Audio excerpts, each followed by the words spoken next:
President Obama is clearly a moral man, and he is following, I think, the mindset of other leaders, such as Merkel from Germany, that we have a moral obligation, that we don't turn our back on women and children who have been victimized by terrorists. Here's what he had to say at the G20. And when I hear folks say that, well, maybe we should just admit the Christians but not the Muslims. When I hear political leaders suggesting that there would be a religious test for which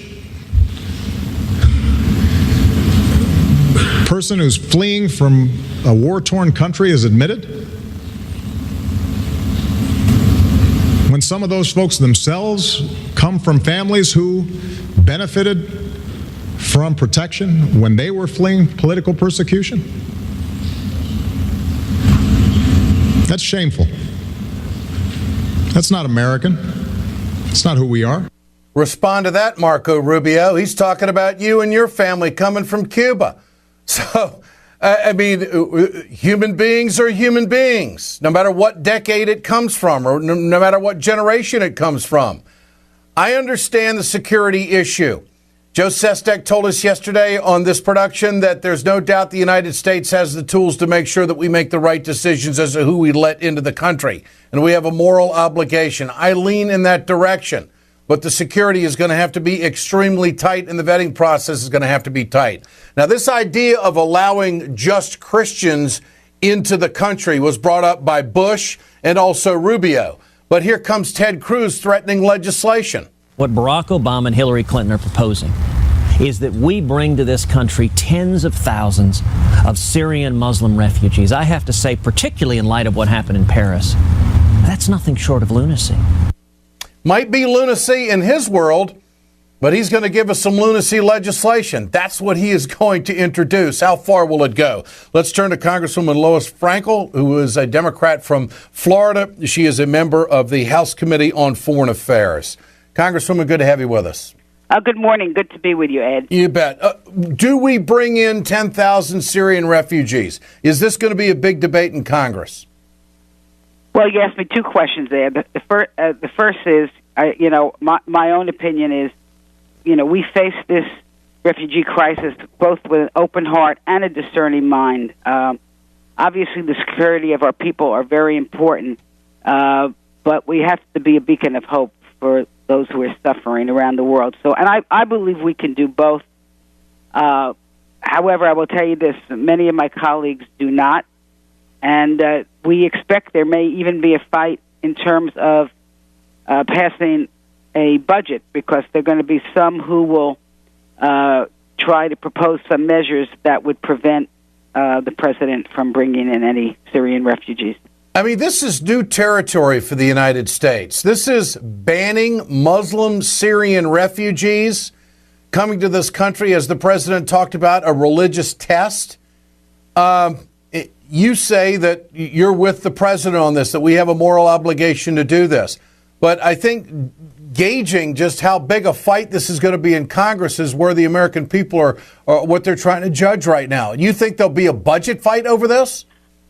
Well, there has been talk about that, and a number of the Republican, I think all the Republican presidential candidates have called on our new Speaker, Ryan, to, not to pass a budget that does not include this type of prohibition.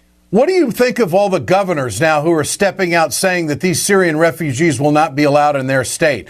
I guess my first question on that is, do they have jurisdiction over the federal to do that? Well, let me just start with probably the obvious, which is, we have to take every precaution to ensure that criminals and potential terrorists do not penetrate our borders and are coming in with fake passports or anything like we saw that may have happened in France. But what our public needs to know is that refugees are subject to the strictest entry procedures of any type traveler to the United States. The admission process is very different from other countries and contains requirements that cannot be waived. Before any refugee can resettle in the United States, they must undergo a mandatory in-person interview, extensive security check, and a medical check. And this admission process sometimes takes 18 to 24 months. A lot of these refugees have just been in refugee camps waiting to be processed. And what the public also needs to know is that our admission program prioritizes the most vulnerable refugees, especially women and children. So there is a lot of scrutiny going on, But what the public should know is those of us who do support what I would say is a moral, humane policy. We understand why people are frightened, and we also understand that the security of people here have to come first.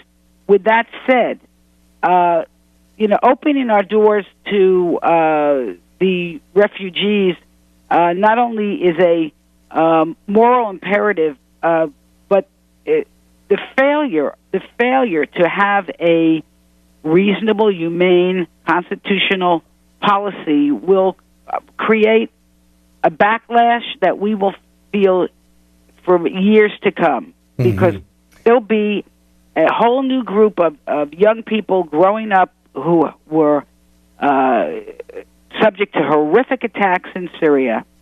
They will become very alienated, and they will be very susceptible to the call of ISIS. Well, that is the one thing that the conservatives seem to be throwing out there, such as Ted Cruz, Rubio, and Bush. How do you examine someone's heart? You can have the most thorough process in the world, whether it be 18 or 24 months, but how do you know that they're not a radical? How do you know that they're not jaded and a member of ISIS? That is a tall order, and that's what they fear. And, of course, they're trying to get political gain by playing the fear card. I mean, we've seen this before. It's really a situation we've never seen before. And it's going to play into the next presidency. How big is this going to be, you think, in the 2016 election cycle? It's very difficult. I mean, if the election was next month, I would say it would be huge. And it still may be. I shouldn't use the word huge. I think one of the political candidates uses that word. But, it could be significant. It may be significant. Right now I think people are quite fearful and very emotional about what happened in Paris, and if they're following, what happened in other, with the Russian aircraft that exploded, a lot of bad things happening. So, but politics is a very interesting game. You don't know month to month what the next crisis will be. Lois Frankel, Congresswoman from Florida. Good to have you with us on Ed Schultz News and Commentary. I appreciate it. Thank you, Ed. Thanks so much. Watching the conservative media, you get the sense, all right, let's put the Muslims over here, let's have the Christians over here, and let's just freaking have at it and have a religious war. That's how it's coming off. That's not doing America any favors. Communication Workers of America, Alliance for American Manufacturing, BioGreen Clean, and the iSave team bring you this production. We're back tomorrow.